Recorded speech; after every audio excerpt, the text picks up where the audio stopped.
Isso aí, galera, bora lá para mais um React. E hoje quem tá de volta aqui com a gente é o meu conterrâneo, né? O Fernando Uriti, comentando o Acordo de Mar-a-Lago, tá?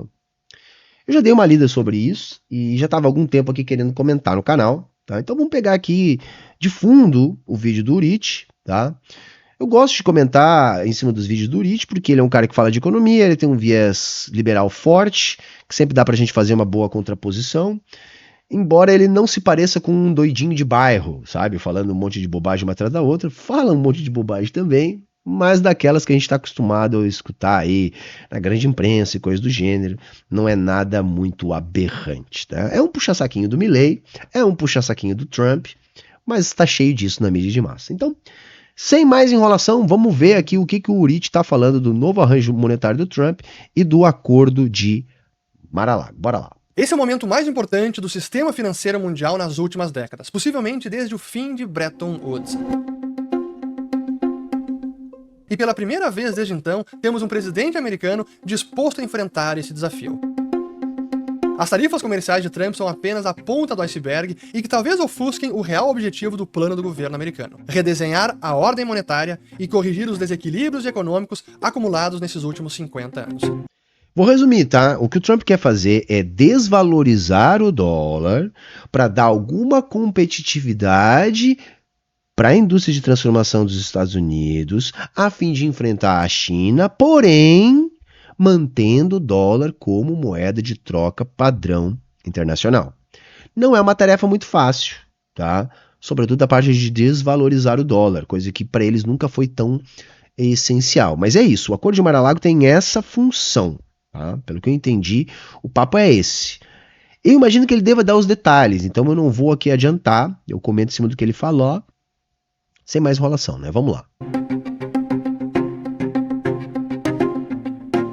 E muitos enxergam nas tarifas apenas o protecionismo, o nacionalismo, mas há um racional bem claro por trás delas. E com raríssimas exceções, quase ninguém conseguiu articular de forma detalhada esse mix de políticas. O secretário do Tesouro, Scott Bessent, foi um dos poucos que se aprofundou nesse assunto, mas quando ainda nem era indicado para o Tesouro e numa palestra fechada durante a Grants Conference em outubro passado.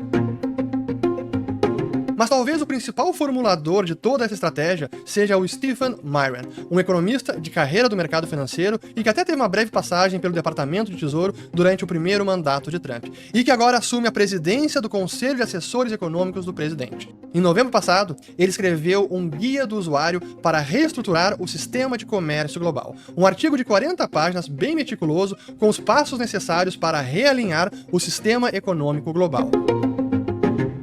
O plano culminaria num novo arranjo monetário, um novo acordo, cujo nome poderia ser o Acordo de Mar-a-Lago, em homenagem à residência, resort e quartel-general do Trump em Palm Beach, na Flórida, já que muitas das discussões acabariam ocorrendo por lá mesmo. O problema é que esse potencial reset econômico do Trump traz impactos para o mundo inteiro, para o Brasil, para o dólar, para os investimentos. E por isso é fundamental entender o passo a passo desse plano e as consequências ao longo do caminho. Mas antes um pouco de contexto sobre os arranjos monetários, porque o último grande acordo no último século aconteceu em 1944 em Bretton Woods, New Hampshire, e por isso foi chamado de o Acordo de Bretton Woods, que aconteceu no finzinho da Segunda Guerra Mundial, em que colocou o dólar como a moeda dominante, conversível em ouro. É importante dizer o seguinte: quando ele fala assim, colocou, parece que foi estabelecido pelo acordo. Não. Essas coisas acontecem da seguinte maneira, tá, gente?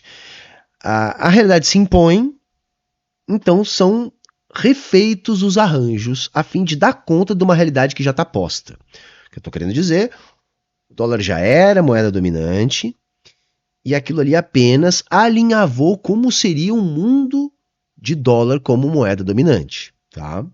Então vamos seguir. A paridade de uma onça Troy a cada 35 dólares, e todas as demais moedas do planeta orbitariam em torno do dólar com taxas fixas, elas não conversíveis em ouro, e os países acumulando dólares como se ouro fosse. Mas esse arranjo tinha algumas falhas fundamentais, e vários economistas falaram sobre isso ao longo das décadas, como o Jacques Rueff, que era assessor econômico do presidente francês General Charles de Gaulle, e também o economista belga-americano Robert Triffen, que cunhou o famoso dilema de Triffen, que quando um país é encarregado de prover a moeda de reserva do planeta, ao emitir essa moeda, e à medida que o mundo vai crescendo e as demandas do comércio global requerem cada vez mais moeda de reserva, o incentivo para o país é emitir mais moeda, se endividando com o restante do mundo e chegando até certo ponto em que o endividamento é tão exacerbado que coloca em xeque a confiança na moeda, fazendo com que o país perca possivelmente o status de moeda de reserva. Esse é o dilema. Mas isso não se verificou nem antes do dólar, muito menos depois, tá? A crise, se é que existe alguma crise, né, eu acho que é uma boa discussão, não tem a ver com a confiança. Mesmo que, eu disse há poucos dias atrás, né, gente, a questão de pouco tempo, os Estados Unidos estavam emitindo 1 trilhão de dívida a cada 100 dias, tá?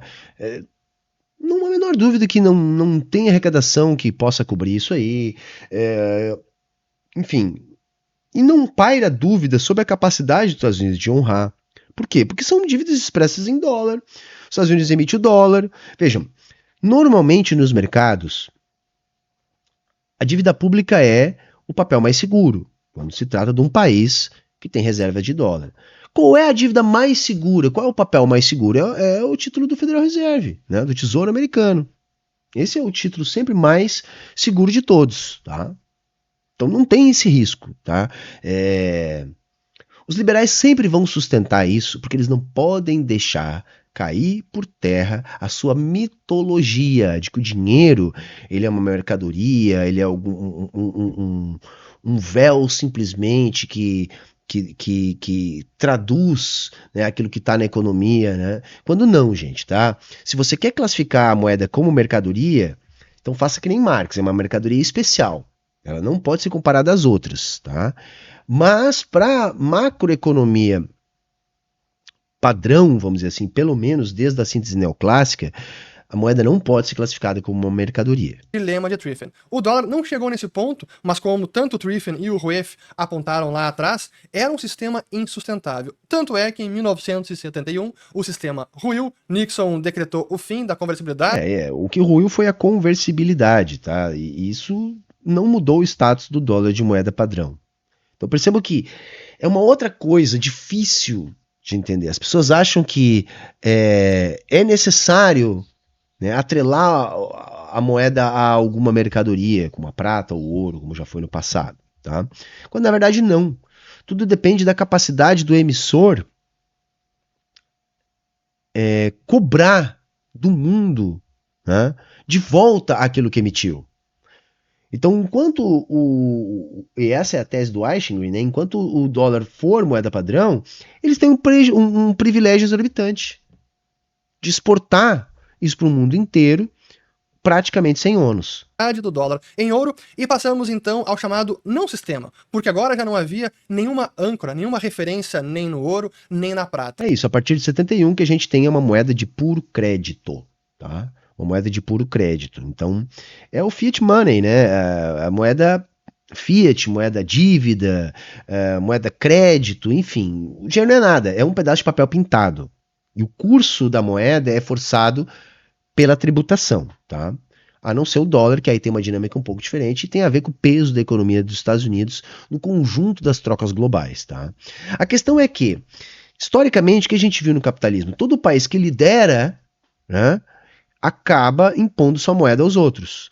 Então, primeiro a Holanda, depois a Inglaterra, finalmente os Estados Unidos, tá? Se a gente imagina que a China vai ultrapassar os Estados Unidos, não apenas em paridade de poder de compra, mas em PIB mesmo, em tamanho da economia, né? O comércio mundial já é muito superior, etc. Mas quando for superior em produto, tendencialmente, se a gente pensar no que aconteceu da história, o dólar também deve ser substituído, né, por uma moeda da China. A questão é que agora é um pouco diferente. A China não quer fazer isso, gente. Eu tenho insistido nisso. Não parece ser do interesse da China, tá, ter uma moeda padrão para as trocas internacionais. É mais fácil eles estarem ajudando a construir uma nova moeda para ter essa função do que utilizar a moeda deles. Por quê? Uma das estratégias para o desenvolvimento industrial da China é justamente uma moeda desvalorizada. Se a moeda padrão para as trocas internacionais é a sua, você não consegue fazer essa desvalorização. Então, os Estados Unidos não pode utilizar essa arma, por exemplo, contra a China. que basicamente, tá, aqui já adiantando o serviço, é o que quer o Acordo de Mar-a-Lago. Tá? É depreciar o dólar junto ao mercado internacional de divisas, para dar mais competitividade para a indústria dos Estados Unidos. Tá?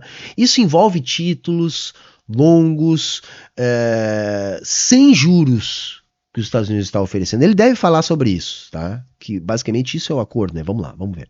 Era um voo cego, um salto no escuro, e os países e cada uma das suas moedas flutuando entre si. Então, um regime de taxa de câmbio flutuante. Só que, claro, esse não sistema também trouxe sérias fragilidades para a economia mundial, desequilíbrios, inflação na década de 70, com o dólar se fortalecendo demais na década de 80, por conta do combate à inflação pelo presidente do Fed da época, o Paul Volcker, que fez as taxas de juros subirem para mais de 15% ao ano. Taxa básica americana. Até que veio o chamado Acordo Plaza, porque ocorreu no Hotel Plaza, em Nova York, reunindo Quebrou o Japão, né, gente? Estados Unidos, Reino Unido, Japão, França e Alemanha Ocidental para frear aquela valorização do dólar. Era preciso enfraquecer a moeda americana porque países mundo afora estavam quebrando por conta da forte valorização do dólar. Por causa da taxa de juros, gente, tá? Por exemplo, isso foi o que quebrou o Brasil nessa época.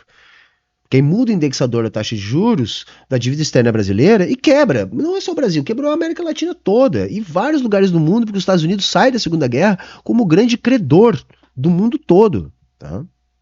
Isso foi em 1985. Depois veio o Acordo Louvre, em 1987, porque ocorreu em Paris, com os mesmos países, mais o Canadá, mas agora no sentido oposto, para evitar uma desvalorização ainda maior do dólar, porque naquele momento estava muito fraco. E esse foi realmente o último acordo monetário que o mundo teve. E depois da ascensão da China, e a ponto de se tornar a segunda grande potência econômica do planeta, o mundo não teve mais nenhum outro arranjo monetário, e desde então vivemos aos trancos e barrancos, com bolhas, crises financeiras, instabilidade, grande... Isso aí é inerente ao capitalismo, tá?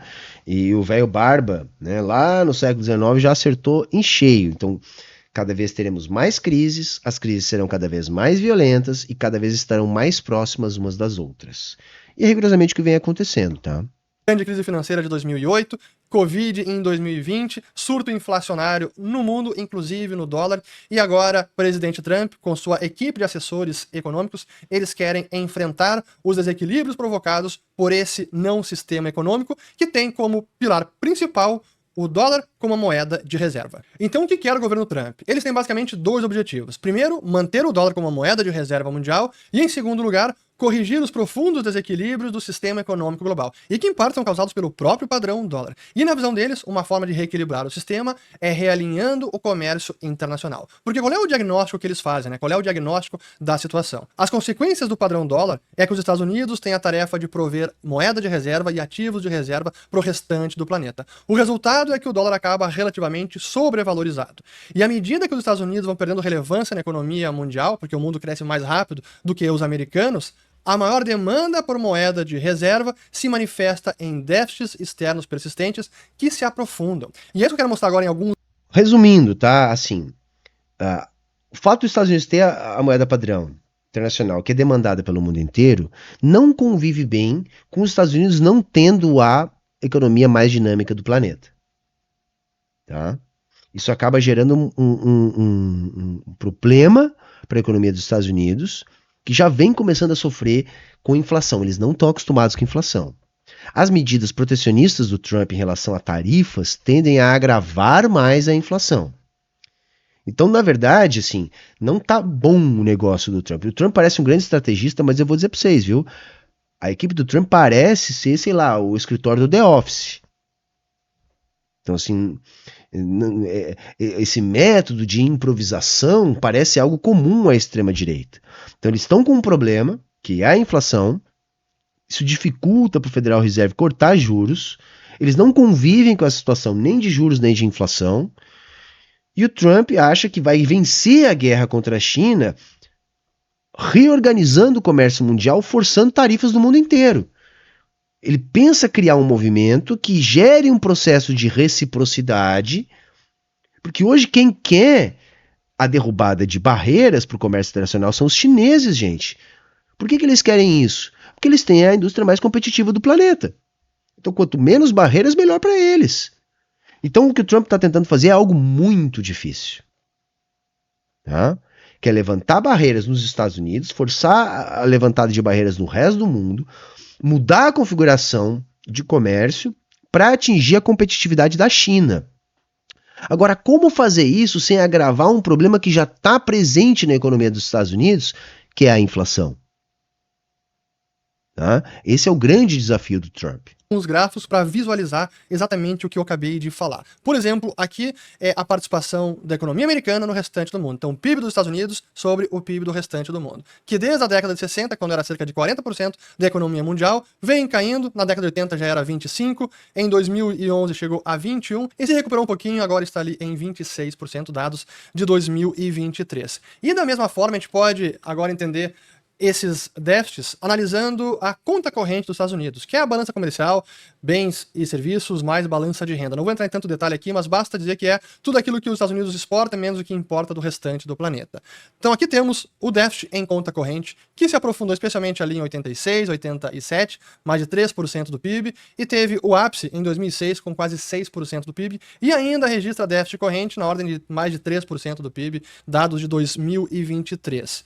E a gente pode comparar este gráfico com a força relativa da moeda americana. Em momentos em que o dólar está fortalecido em relação às demais moedas, esses déficits se aprofundam, porque o dólar tem um poder de compra maior, pode importar mais do restante do planeta. O restante do planeta fica mais competitivo para os americanos e os americanos menos competitivos para o restante do planeta. A moeda americana está forte. É exatamente isso que a gente vê aqui no gráfico. Então, lá em 85, quando eu mencionei, inclusive, que teve o Acordo Plaza, porque o dólar estava muito forte, foi a partir do início da década de 80 que os déficits em conta corrente começaram a aumentar. À medida que o dólar foi enfraquecido, até chegar ao Acordo Louvre em 87, esses déficits reverteram, até ficou por poucos trimestres, reverteu para um superávit em conta corrente, mas aí com a ascensão da China, a entrada dela na Organização Mundial do Comércio e a forte manipulação da sua taxa de câmbio, eu vou falar mais sobre isso, os déficits se aprofundaram. Este gráfico vermelho é apenas a taxa de câmbio real americana em relação às moedas principais, então aqui não está o yuan chinês. O gráfico verde aqui, que começa apenas em 2004, aí já considera o yuan chinês. A gente pode ver que, desde então, a taxa de câmbio real vem subindo, então o dólar se fortalecendo e os déficits passaram a se aprofundar depois da pandemia. Então essa é a situação da relevância americana no mundo e os déficits em conta corrente persistentes e que se aprofundaram nas últimas décadas. E quais são as consequências dos déficits persistentes? Uma parte delas é a perda de emprego no setor industrial, a manufatura ou a desindustrialização dos Estados Unidos, e essa é uma das principais queixas de várias administrações e também é a da atual com o Trump e com o Scott Bessent no Tesouro. Então, aí é o ponto, tá? Os Estados Unidos permitiu que isso acontecesse. Tá? Primeiro acreditou naquela ideia de que a China tinha capitulado em relação à sua inspiração socialista. Então, acabou o socialismo na China, não é mais um problema. Né? O que nós vamos ter é oportunidade de produzir lá, aproveitando uma mão de obra muito barata. Então não tem problema, porque o processo de desindustrialização dos Estados Unidos foi observado em vários outros lugares. Né? Você manteve nos Estados Unidos os serviços sofisticados, então engenharia, marketing, advocacia, serviços bancários, enfim, os serviços sofisticados continuaram nos Estados Unidos, as matrizes recebendo royalties e tudo mais, enquanto que as plantas produtivas foram transferidas para o Sudeste Asiático. Só que isso acontece produzindo um aumento da desigualdade social. Os Estados Unidos é, dos países ricos, o mais pobre, em termos de mais pessoas na pobreza, vai? É o país mais desigual. É isso que eu estou querendo dizer. E isso tem a ver também com o derretimento desses postos de trabalho. Porque os setores sofisticados não dão conta de empregar no volume que a indústria emprega. Embora pague bons salários, até melhores do que o da indústria, não tem a capacidade de dar volume suficiente nas contratações, como a indústria dá. Então aumentou a desigualdade nos Estados Unidos. Entende? Então os bons empregos nos Estados Unidos também estão cada vez mais escassos. Por isso tamanha pobreza nos Estados Unidos. E agora essa tentativa de reverter este processo, repatriando plantas produtivas. É muito difícil, gente. Claro, não só pelo preço da mão de obra, que mesmo que o trabalhador chinês da indústria receba mais que o trabalhador brasileiro, em média, é óbvio que ele ainda não recebe mais do que um trabalhador estadunidense, que um trabalhador alemão. Então ainda há uma diferença de preço no custo da mão de obra. Mas muito mais do que isso. Nenhum país do mundo oferece as oportunidades logísticas da China, o custo de energia da China, a facilidade de insumos que a China oferece, componentes, tecnologia. Então, é muito difícil para os Estados Unidos conseguir recuperar essa competitividade. A desindustrialização americana, a perda de empregos de manufatura. E a gente pode também ilustrar isso de várias maneiras. O primeiro gráfico, aqui são os empregos de manufatura sobre os empregos totais, que é uma queda ininterrupta desde lá de final da década de 80, quando era pouco mais de 16%, aí em 2009 já era 9%, e em 2024, ou janeiro de 25, está em apenas 8%.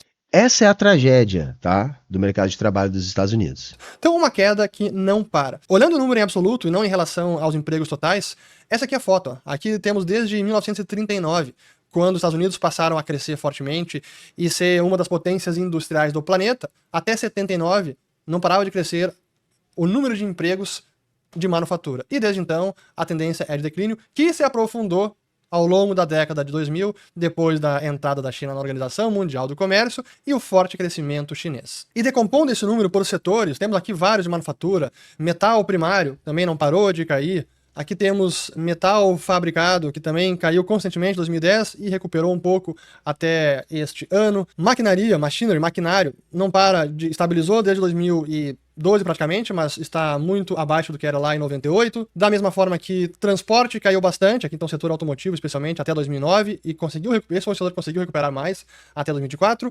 E aqui eletrônicos, manufatura de eletrônicos e computadores, aqui é impressionante. Lá em 2001, janeiro, tinha quase 1.900.000 empregos, e neste momento, 2024, janeiro 25, aliás, tem apenas 1 milhão. Caiu. Isso aí, se a gente pega os mesmos dados da China, nós vamos ter os gráficos invertidos. Tá? O que a gente vê derretendo nos Estados Unidos é o que a gente está vendo ascendendo na China. Pela metade. Impressionante esse número. E o valor agregado da manufatura sobre o PIB americano, que também não para de cair, desde 2006, quando representava cerca de 13% do PIB, em 2024 representa apenas 10%. Isso aí explica as bravatas do Trump. Sabe aquela história dos Estados Unidos agora que vai começar o seu período grandioso? O futuro nos espera. A América grande de novo. Quando o governante precisa desse discurso, é porque o que está acontecendo na realidade é rigorosamente o contrário. Então, o que o Urit mostrou aqui para nós é o declínio do Império Americano. Tá? Ele deu dados ali para a gente observar nos gráficos, né? Liberar adora planilha, dado, né? Adora, né? Cabeça de planilha, né? Ele mostrou o que ali para a gente? O declínio do Império Americano.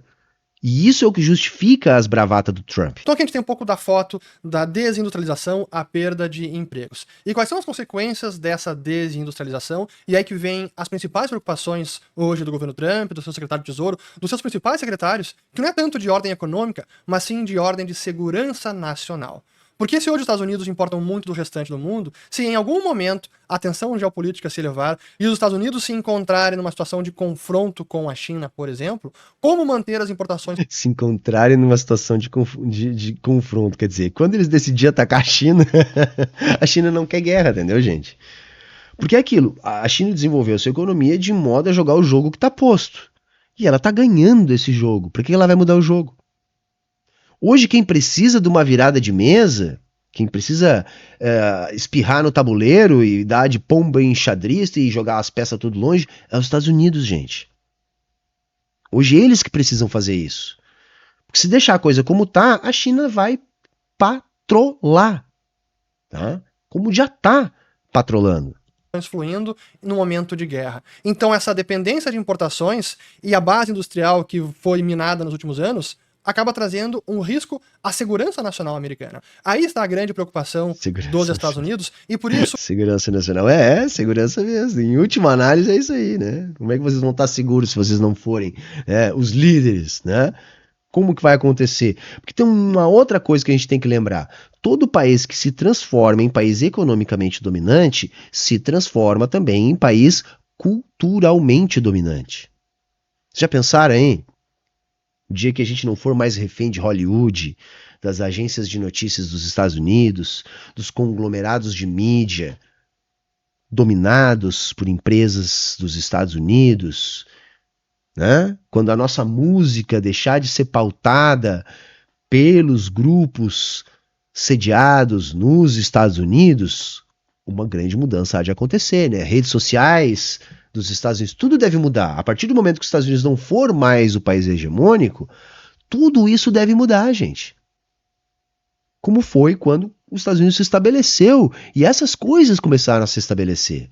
E assim são até hoje. Isso que a correção dos desequilíbrios econômicos, o realinhamento do comércio global, é tudo indissociável das preocupações com a segurança nacional americana. E há dois agravantes que exacerbam esses desequilíbrios. Por um lado, as tarifas comerciais impostas por países mundo afora, que distorcem setores e indústrias, tornando elas mais competitivas do que seriam na ausência de ditas tarifas. E por outro lado, a política cambial da China, em especial desde 1994, quando ela praticou uma maxi desvalorização, levando o yuan chinês, vou colocar aqui na tela, de menos de 6 para mais de 8,5. É mais de 50%. É como se o real saísse de 6 para 9 da noite para o dia.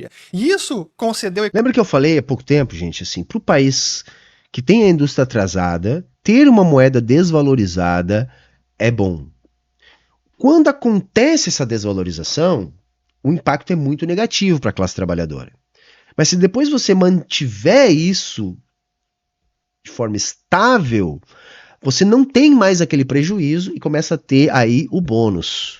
Tá? A gente sente muito quando o real salta de 3 para 5. Isso trouxe um impacto que reduz o poder de compra da classe trabalhadora. Agora, uma vez que ele se mantém em 5, a gente já começa a colher alguns frutos. Por exemplo, gente, depois da última desvalorização do real, que mudou o patamar da moeda e parece que veio para ficar, mesmo sem uma política industrial boa, a gente já está vendo retornos no setor da indústria. Elevação naquele dado mágico lá da formação bruta de capital fixo, que representa a ampliação da faixa do setor produtivo. Então, assim, né, os keynesianos desenvolvimentistas vão falar em câmbio de equilíbrio, por exemplo, né? Eu não gosto muito dessa ideia, tá? Não sei se dá para cravar um número ou coisa do tipo, não tem um número mágico. Agora tem uma regrinha, quanto mais atrasado a gente está em relação à fronteira tecnológica, maior o diferencial de preço que a gente tem que ter na economia capitalista para ter uma indústria competitiva. Tem duas formas de competitividade. Você pode ter uma competitividade de preço ou uma competitividade extra-preço. Competitividade de preço é isso mesmo. Você tem um câmbio desvalorizado, então aquilo que você vende se torna mais barato. A competitividade extra-preço tem a ver com a ubiquidade do produto que você está vendendo. Ou seja, se você vende algo que ninguém mais vende, aí o preço não é tão importante. Compreendem? Por quê? Bom, porque você tem exclusividade ou quase exclusividade na oferta daquele produto ali.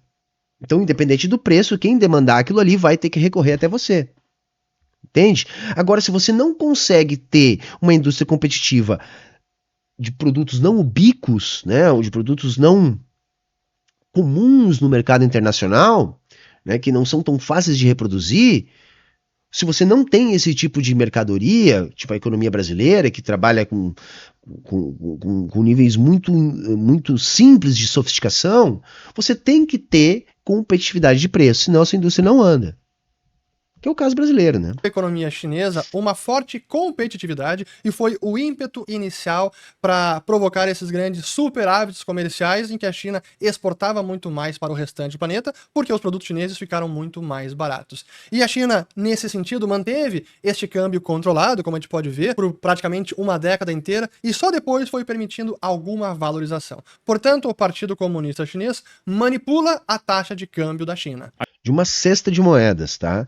E claro, conforme a indústria chinesa evolui em termos de técnica, tecnologia, essa diferença de desvalorização, né, da moeda deles em relação ao dólar não precisa ser tão aguda, tá?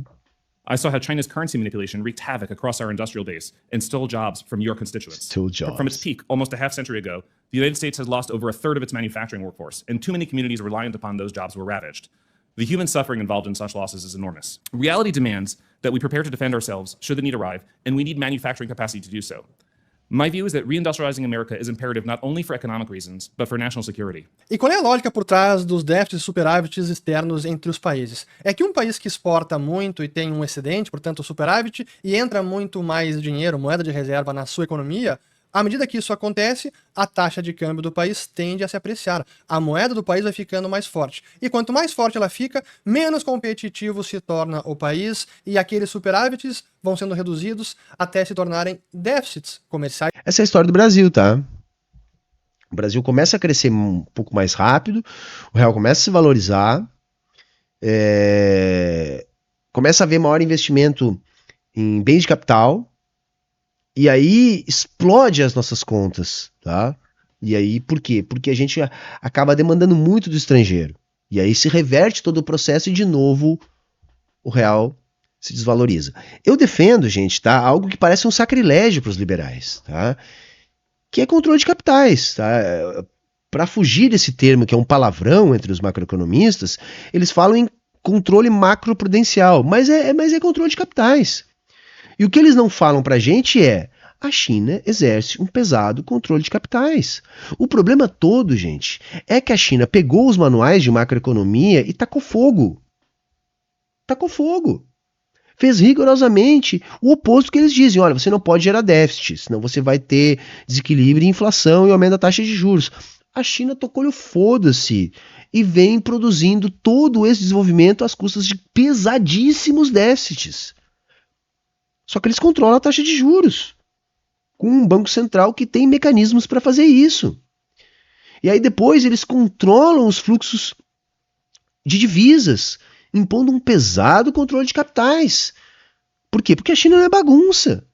Eles entenderam que se você pegar a economia e manipular sem a interferência do capital, tentando reproduzir os seus lucros, ou pelo menos mitigando a interferência do capital, eles conseguem fazer isso. O que eu digo, dá para fazer no Brasil o que a China faz? Não dá, gente.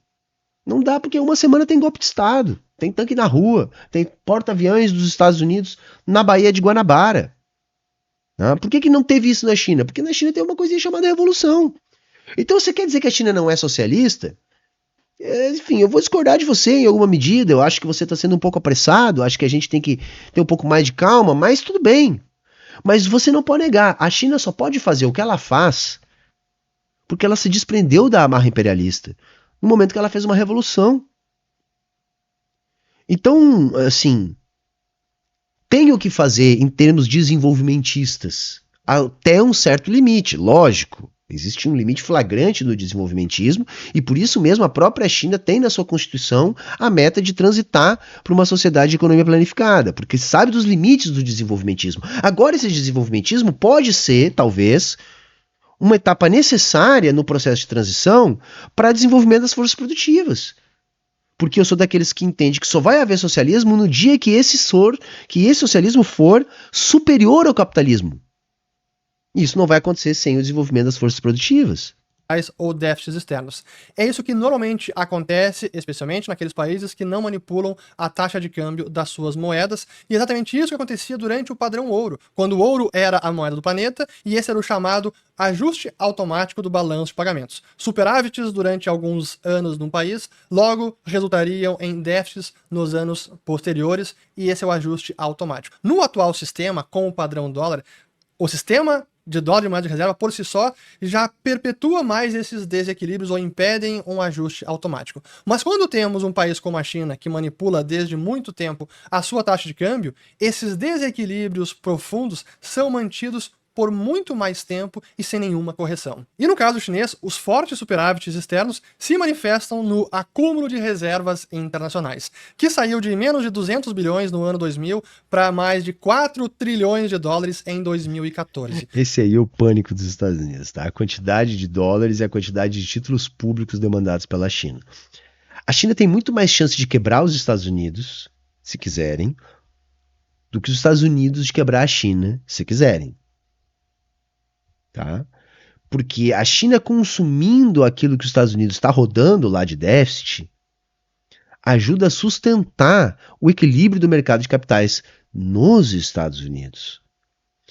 Então é uma guerra tão desigual, e digo mais, gente, é uma guerra que os Estados Unidos não tem como ganhar. Não tem como ganhar. Por isso que eles vão forçar a mão para uma guerra quente. Porque só derrubando o tabuleiro é que eles podem virar esse jogo. Vocês podem anotar o que eu estou falando.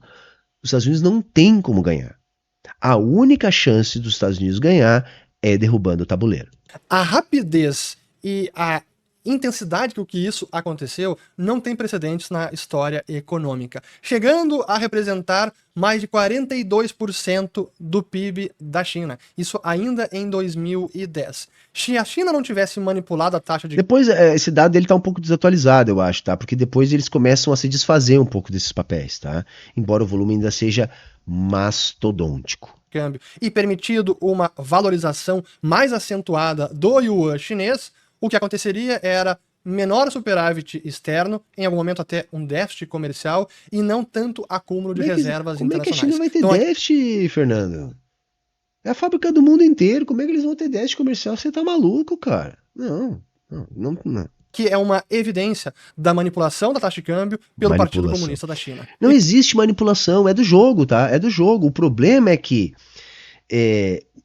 os países desenvolvidos querem socar a goela abaixo dos não desenvolvidos, que eles não façam essas regulações, essas arbitragens. Quanto mais livre mercado o mundo inteiro aceitar, mais os desenvolvidos lucram com isso. O livre mercado imposto para países não desenvolvidos significa tornar mais iguais os iguais e mais desiguais os desiguais, gente. Então, essa ideia de livre mercado faz com que os países ricos fiquem mais ricos e os países pobres fiquem mais pobres. Então, eles não admitem que a China não reze a sua cartilha econômica. Eles conseguem impor a sua cartilha econômica ao Brasil. Porque se o Brasil resolver fazer uma politicazinha industrial desse tamanho, amanhã eles entram aqui e desestabilizam tudo. Não precisa nem mandar porta-aviões. É só dar um curso ou outro aí para 2 ou 3 juízes federais e tá feita a Lava Jato. Tá feito o desmonte da nossa economia. Mas se isso não der certo, eles vão pro plano B, pro plano C. Se for necessário, eles invadem. Eles sabem que lá na China nada disso vai acontecer. Na China não se cria revolução colorida. Na China não se cria mídia financiada e instrumentalizada pelos Estados Unidos. Na China, se eles quiserem interferir na economia para que a China não faça o que eles querem, eles vão ter que mandar soldados para lá. Mas qual a chance deles invadir a China? País que tem a população que tem. Eles sabem que isso também é impossível. Então agora não resta muita coisa a não ser chorar e espernear. E qual é o resultado disso tudo? É que os Estados Unidos consomem muito mais do que produzem, enquanto o restante do mundo produz muito mais do que consome, em especial a China. E nesse sistema econômico desequilibrado, os americanos não querem abrir mão da moeda de reserva, querem preservar todos os benefícios e privilégios exorbitantes do dólar hegemônico, de poder se endividar muito mais e consumir mais do que produzem, e também usar o dólar como uma arma financeira, uma arma geopolítica, sem precisar mobilizar o exército. Mas, ao mesmo tempo, querem reduzir ou eliminar todas as desvantagens ou custos, como, por exemplo, a desindustrialização e a ameaça à segurança nacional. Então, é o que eu falei lá no início. O Acordo Mar-a-Lago tem esse objetivo, tá? Desvalorizar o dólar para ficar mais barato comprar dos Estados Unidos pelos outros, tá? Ao passo que mantém o dólar como moeda de reserva. Não é uma tarefa fácil. Não é uma tarefa fácil. Pode ser facilitada porque não parece ser o objetivo da China estabelecer uma nova moeda de reserva. Pelo menos não o yuan, né? Pelo menos não a moeda deles para as trocas internacionais. Talvez esteja no horizonte a costura por uma nova moeda, né? Algo que seja apenas para o comércio internacional, de modo que a China tenha participação nessa engenharia, mas ainda possa manipular o seu câmbio internamente a fim de garantir a sua competitividade. E no plano mundial, o governo americano também quer reduzir o seu fardo militar e a responsabilidade por prover a segurança dos seus aliados. E aí qual é o Isso é uma mentira, tá, galera? Mas assim, o Rich não me parece ser um doidinho de bairro. Eu acho legal reagir aqui. Você pode ver que, enfim, até boa parte do que ele falou aqui a gente até convergiu, né? Divergiu mais das consequências do que dos dados, né? Mas ele é um puxa-saco dos Estados Unidos, tá, galera? Então ele acredita nessas coisas, ou no mínimo ele defende essas coisas, tá? Que os Estados Unidos mantêm o gasto militar que mantém, para fazer a segurança dos seus aliados, e não o contrário, né? Impor imperialismo ao mundo inteiro e manter o mundo inteiro sob pressão, sob ameaça. É para isso que os Estados Unidos têm esses gastos militares, tá? Para manter o mundo inteiro sempre com medo, tá? Essa é a verdade. Médio. Qual é a prescrição do Stephen Marion, do Scott Bessent, dos principais assessores econômicos do Trump, para resolver todos esses desequilíbrios? É um plano em fases, e em primeiro lugar vem justamente as tarifas alfandegárias. Primeiro porque elas podem ser impostas de forma unilateral, rápida, fácil, só que elas também trazem algumas consequências. Por um lado, na visão deles, podem reduzir esses desequilíbrios, diminuir déficits, conter a desindustrialização, podem também ser usadas como uma arma de barganha para forçar os demais países a reduzirem as suas tarifas. Eu acho que não, a ideia é fazer todo mundo levantar a tarifa e prejudicar a China. Só que isso tem um efeito colateral, que é o quê? Inflação nos Estados Unidos. Eu não sei se eles têm como lidar com isso. Também podem ser usadas como uma arma de barganha para forçar os países a aumentarem os seus próprios gastos com defesa e assim reduzir esse fardo americano com a defesa mundial. Isso aí também é um bom ponto, né? Tem que dar razão aqui. Também tem a ver com isso, tá? Ajudar o mundo inteiro a aumentar o produto a partir do gasto militar. Com gasto militar mundial. Mas há efeitos colaterais das tarifas, como por exemplo a volatilidade extrema que temos visto nos mercados nas últimas semanas, retaliação dos países, as nações acabam reagindo e muitas vezes de forma imprevisível, deterioração nas relações diplomáticas, isso tem sido mais que visível, e por fim, tensão geopolítica. Eu acho que o maior problema dessa estratégia é a Europa. Tá ficando bastante evidente algo que aqui no canal a gente fala há bastante tempo. A Europa, ela funciona como uma semicolônia dos Estados Unidos, né? Um protetorado militar, um protetorado econômico, um parceiro econômico de luxo, mas ainda assim subordinado. E diante dessas mudanças, parece que está caindo finalmente a ficha de que é isso, que a Europa é uma colônia, porque eles sempre foram muito orgulhosos para admitir isso. Mas como estava tudo relativamente tranquilo, né, apesar do desmonte do estado de bem-estar social ser uma constante, agora, diante das medidas do Trump, parece ficar mais flagrante que a economia deles não caminha mais com as próprias pernas e que a Europa está quebrada, gente. Se a Alemanha, que tem a economia mais dinâmica da Europa, está com grandes dificuldades, fechando fábricas na Alemanha, mas também sucursais pelo mundo inteiro, vocês imaginem as economias periféricas da Europa. A Europa está em frangalhos. E aí, diante disso, vai tentar reagir. Portanto, é bem possível que as tarifas acabem sendo usadas para trazer os países à mesa de negociação e aí sim chegar a um novo grande acordo, um novo arranjo monetário, ou o que a gente poderia chamar de o Acordo de Mar-a-Lago. O novo arranjo monetário que seria multilateral, porque requer a participação, o envolvimento e a concordância dos demais países. E em que consistiria tal arranjo monetário? Beleza, 20 minutos. Acho que agora, faltando 4 minutos, ele vai falar do que é o acordo. Vamos lá. Primeiro, enfraquecer o dólar ou fortalecer as demais moedas em relação à moeda americana. Para trazer mais competitividade para os Estados Unidos, reverter todos os déficits persistentes nas contas externas e devolver parte da industrialização, restaurar a base industrial americana. Esse seria o principal pilar. E para fazer isso, possivelmente os países teriam que vender suas reservas de dólares para fortalecer as suas moedas. Então é algo que requer a concordância de todos esses participantes. E como forma de incentivar a concordância e chegar a um consenso, os Estados Unidos poderiam finalmente oferecer aí um comércio mais livre, sem tarifas. Eles estão oferecendo, eu acho que ele não vai explicar, mas eles estão oferecendo acesso ao mercado interno dos Estados Unidos, tá? Estrutura produtiva dos Estados Unidos.